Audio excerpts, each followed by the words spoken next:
সোমবার সকাল থেকে ঘূর্ণিঝড় রেমালের জেরে গোটা নদিয়া জুড়ে হালকা থেকে মাঝারি বৃষ্টিপাত। রবিবার মধ্যরাত থেকে শুরু হয় ঘূর্ণিঝড় রেমালের তাণ্ডব, আর তারই আংশিক আবহাওয়া বয়ে গেল নদিয়ায়। মধ্যরাত থেকে শুরু হয় অতি ভারী বৃষ্টিপাত, সাথে ঝোড়ো হাওয়া চলে সকাল পর্যন্ত। যদিও নদিয়া জেলায় এখনো পর্যন্ত বড়সড় ক্ষয়ক্ষতির কোনো ঘটনা ঘটেনি, তবে ব্যাপক ক্ষতির মুখে পড়েছেন আম ব্যবসায়ীরা।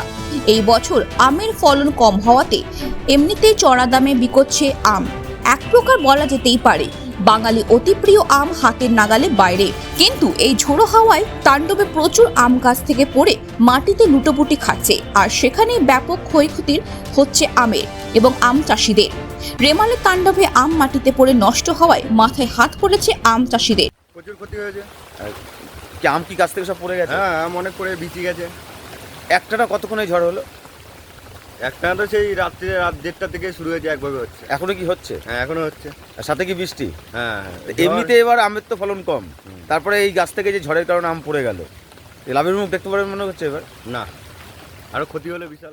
নদিয়া থেকে সুদীপ বিশ্বাসের রিপোর্ট, খবর বাংলা।